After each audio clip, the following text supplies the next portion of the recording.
Allô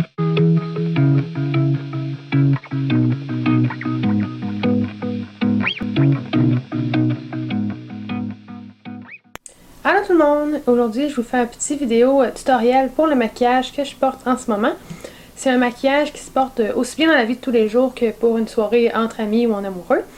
Donc moi, c'est sûr que j'ai opté pour un rouge à lèvres assez foncé, mais ça pourrait être aussi beau aussi avec un petit gloss ou un rouge à lèvres couleur nude. Donc si jamais ça vous intéresse, je vous laisse aller regarder la vidéo. Donc pour commencer, je vais appliquer ma base Master Prime par Maybelline. C'est celle que j'utilise pour le moment, je trouve qu'elle fonctionne bien. Souvent, je vais la mettre le matin avant d'aller travailler, avant de faire mon maquillage, parce que je trouve que mon fond de teint reste vraiment impeccable toute la journée.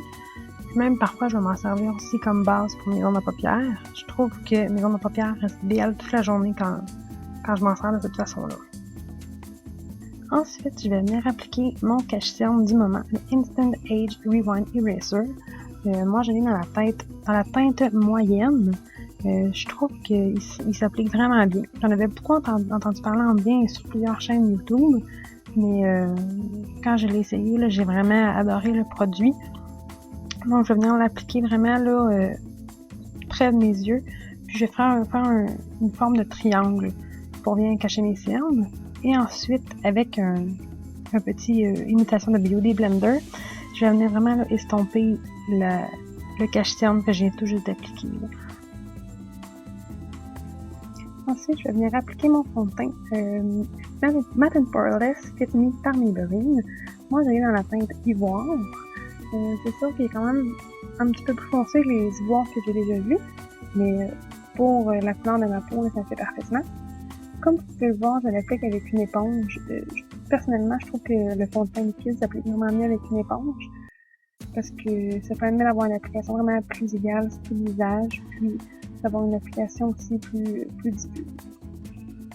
Je vais venir aussi en appliquer par-dessus le cache-cerne que j'avais mis dès le départ, pour encore plus cacher les cernes qu'on voulait cacher au début.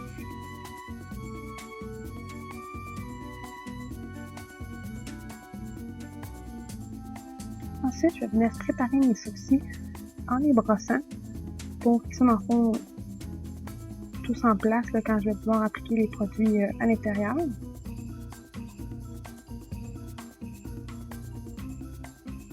Donc, pour ce qui est de la couleur, j'utilise la palette Nude 2. Les couleurs n'ont pas vraiment de nom, mais c'est la 6e couleur de la palette, à partir de la gauche. C'est un brun quand même assez chaud, donc ce qui se rapproche quand même bien là, de ma couleur naturelle ici. Puis je vais venir l'appliquer avec un pinceau en angle, pardon. C'est vraiment là, ce que je trouve qui va le mieux pour appliquer l'ombre à paupières dans les sourcils. Et ensuite, je vais venir appliquer mon Brow Drama de Maybelline dans la couleur brun clair. Ça va vraiment permettre à mes sourcils là, de rester en place toute la journée. Pour celles qui ont tendance à avoir des sourcils rebelles comme moi, c'est vraiment un produit là, qui a révolutionné mon maquillage, si je peux dire ça comme ça.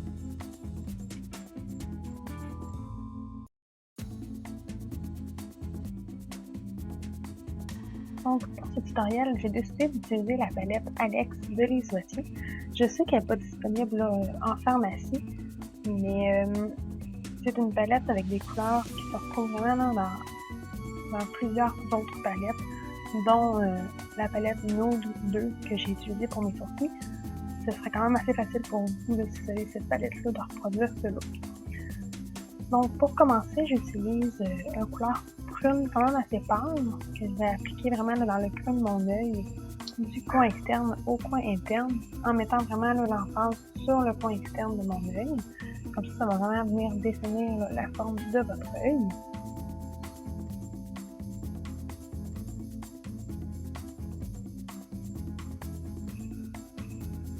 Donc, pour la deuxième couleur, j'ai choisi un rose pâle avec des brillants à l'intérieur. Je trouve que ça s'harmonisait bien avec le prune pâle qu'on avait mis dans le creux. Puis je venais vraiment l'appliquer partout sur la paupière mobile. Pardon. Je trouvais que ça donnait un bel effet vraiment avec les petits brillants. Puis moi, vu que j'ai les yeux bruns, je trouvais vraiment que ça faisait ressortir le brun de mes yeux. Ensuite, je vais prendre un brun quand même assez chaud. Il y a un peu de brillant à l'intérieur, mais un peu moins, je trouve, que le rose. Je vais vraiment le concentrer au coin externe de l'œil, tout en essayant de le mélangeant bien là, aux prunes du début. Je vais venir même un peu l'appliquer dans le creux de l'œil, vraiment du coin externe, pour faire un bel effet smoky eye.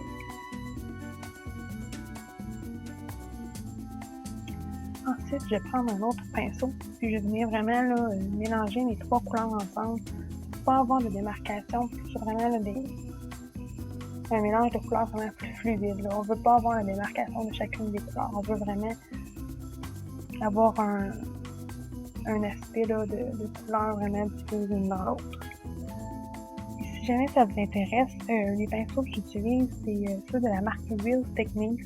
C'est des pinceaux qui sont disponibles en pharmacie.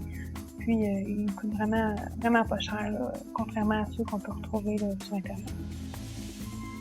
Pour finir avec les ombres à paupières, je vais venir reprendre la couleur prune pâle du début avec mon pinceau à angle et je vais venir l'appliquer sous, dans le fond, ma ligne de cils du bas pour venir faire un petit effet un peu comme si c'était un crayon noir qu'on mettait, mais avec une petite couleur qui vient rappeler notre maquillage sur nos yeux.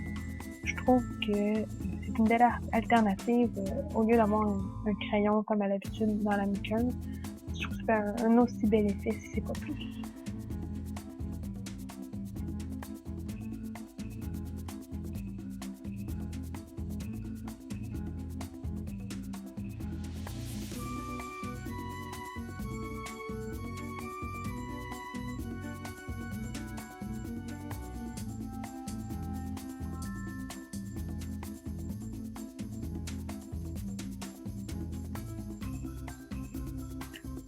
Et ensuite, on va venir vraiment blender la couleur qu'on vient de juste d'appliquer pour que ce soit plus diffus et non pas un trait vraiment très opaque. Ensuite, je vais venir appliquer un crayon pour les yeux dans ma muqueuse. Moi, j'ai choisi le Scandalize par Rimmel dans la couleur nude. Je trouve que la couleur nude à l'intérieur de la muqueuse, ça permet vraiment d'agrandir le regard et d'avoir vraiment le plus sensueux. Par la suite, je vais préparer mes cils au mascara. J'aime bien recomber mes cils avant d'appliquer mon mascara. Je trouve que ça fait encore plus un effet grand cils quand on applique notre mascara ensuite. Puis, pour ce qui est de mon mascara à moi, je trouve que l'effet faux cils est encore plus réussi. Donc, comme je vous ai parlé sur ma page Facebook, mon mascara du moment, c'est le Plumpify par CoverGirl. J'aime vraiment l'effet qu'il fait. Il me donne vraiment un effet faux cils. Puis, il agrandit vraiment mon regard. Il fait vraiment une belle finition pour ce qui est de nos yeux.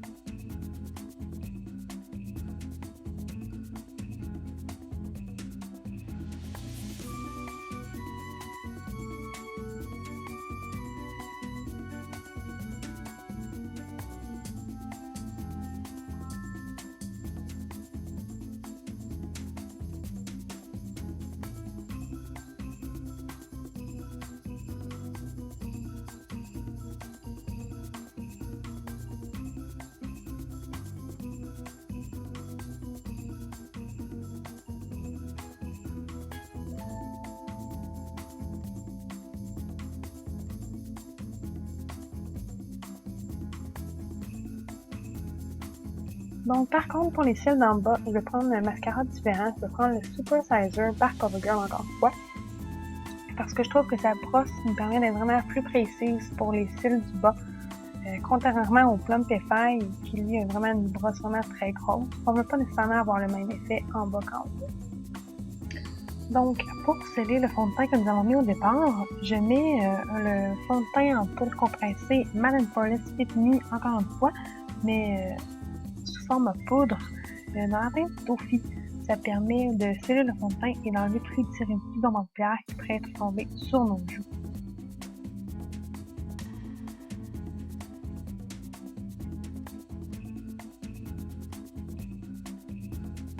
Touche finale pour notre teint, c'est le fard à joues de Lise Boissier dans la couleur bronze satiné. Je trouve que c'est vraiment un effet naturel et non pas poupée. Donc, il y a un peu de brillant aussi à l'intérieur. J'aime vraiment le fini qu'il fait. Donc, pour finir, j'ajoute un petit rouge à lèvres à ce look. Pour ma part, j'ai choisi le Ultra Moist par New York Color dans une teinte quand même assez foncée. La teinte s'appelle Mahogany, mais vous auriez pu aussi y aller avec un rouge à lèvres nude ou encore un petit gloss. Ça aurait pu être vraiment aussi très joli.